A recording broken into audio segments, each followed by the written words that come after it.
All right. I need to stop everything and address something. I was literally in the middle of working on next week's episodes. Got one on Kubernetes like a sailor and another on big tech censorship. But I just needed to put it all down because of what I'm seeing in my comments.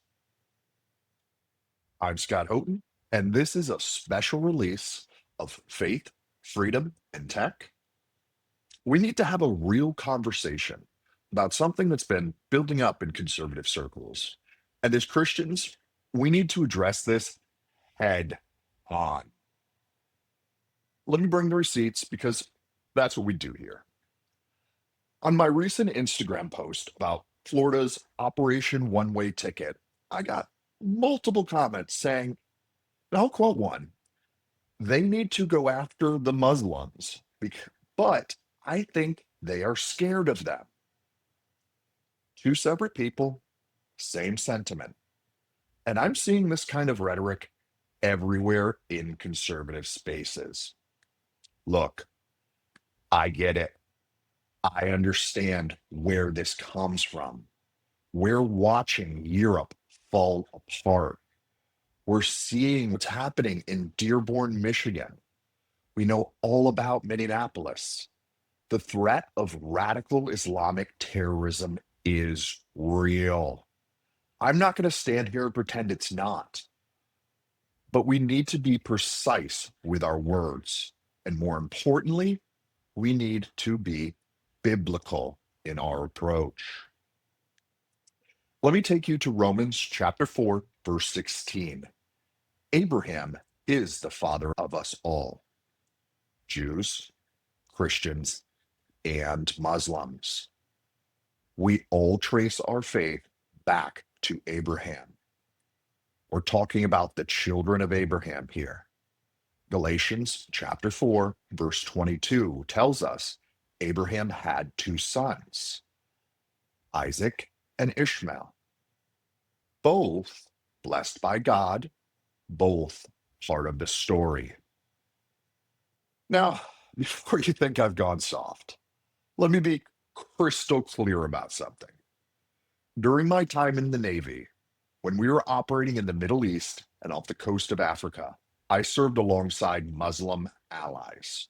We trained Jordanians, good men who shared our mission, men who wanted stability and peace just as much as we did. But we've also seen the other side. I've seen what radical Islam does firsthand. I've seen the intel reports. I've been on the ground. I know the threat is real. Here's where we need precision. The problem isn't Islam. The problem is radicalization. The problem is when any ideology, religious or otherwise, gets weaponized against innocent people. Let me give you some hard facts because we always bring receipts here. In the UK, over 400 people on terror watch lists arrived via small boats in 2023 alone. That's from official UK government data. In Dearborn, Michigan, April 2024, we had protesters literally chanting "Death to America" at rallies. That's on video. That's documented. Minnesota had an ongoing ISIS recruitment problem. 9 men sentenced in federal court starting in 2016 with still ongoing cases. Since 2014, Europe has experienced 379 Islamic terror attacks, according to Europol data. These are real problems. This is what needs to be addressed. But targeting all Muslims, that's not just wrong, it's unconstitutional. It's un-American. And dare I say, it's un-Christian. Jesus said in Mark chapter 12, verse 31, love your neighbor as yourself. He didn't say, love your Christian neighbor. He didn't say, love your American neighbor. He said, love your neighbor, period. But, and this is important, Matthew chapter 10, verse 16 also tells us to be wise as serpents and harmless as doves. We can love while being wise. We can show grace while maintaining security. We can respect faith while fighting radicalization. You know what the real solution is? Target criminals, target terrorists, target those who are here illegally and committing crimes.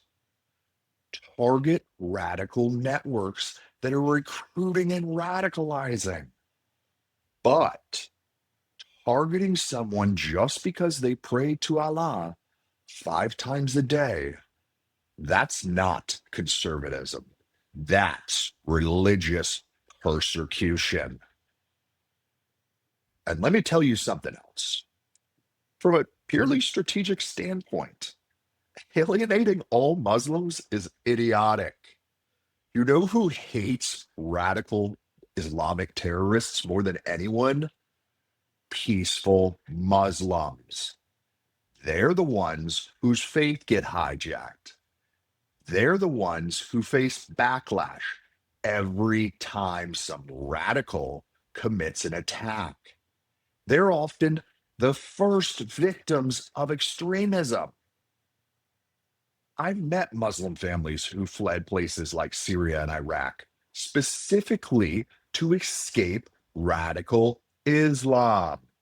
They came here for religious freedom, not to destroy it. These are our allies in the fight against extremism, not our enemies. Now, does that mean we ignore problems in places like Dearborn and Minneapolis? Hell no. When you have communities where radical ideologies are taking root, where anti American sentiment is growing, where Sharia law is being pushed over constitutional law, that needs to be addressed swiftly and decisively. But here's the key: we address the behavior, not the faith. We target radicalization, not the religion. We go after those who threaten our way of life, regardless of what book they read or what building they pray in. You know what should really concern us? It's not Muslims. It's anyone of any faith or no faith who wants to tear down the Constitution, who wants to impose their ideology through violence, who sees America as the enemy. That could be Islamic radicals. That could be communist revolutionists. That could be anyone who puts their ideology above our founding principles. The First Amendment protects freedom of religion, not freedom from religion, freedom of religion. That means Muslims have the same right to practice their faith as I do mine. That's not liberal weakness. That is constitutional strength. And for those saying they're scared of Muslims, no, they're not.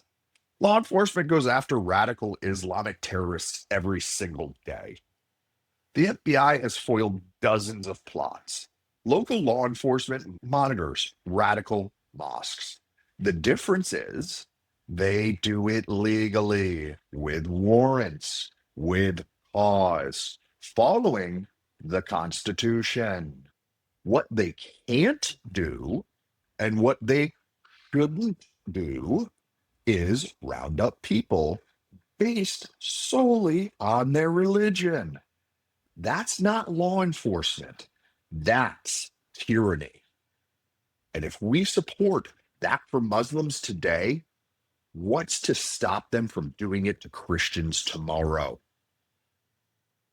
I want to leave you with this thought. As Christians, we're called to be the salt and light. We're called to stand for truth while showing grace. We're called to defend the innocent while opposing evil. That means standing against radical Islamic terrorism and standing against religious persecution. It means being precise with our words because the media is watching, waiting to paint all conservatives as bigots. Don't give them the ammunition.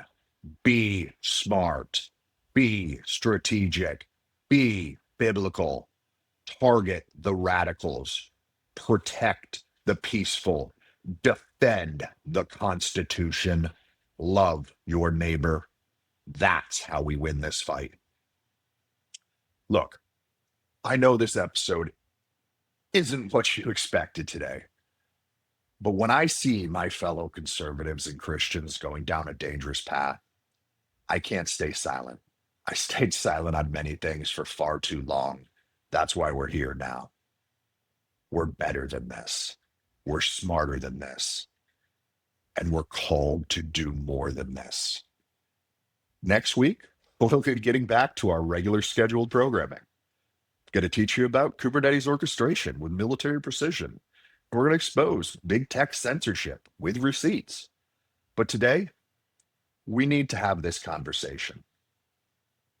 This is Scott Houghton broadcasting from a very rainy Tampa today in the great free state of Florida.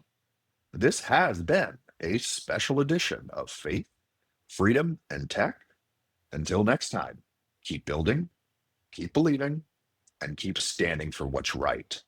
The right way.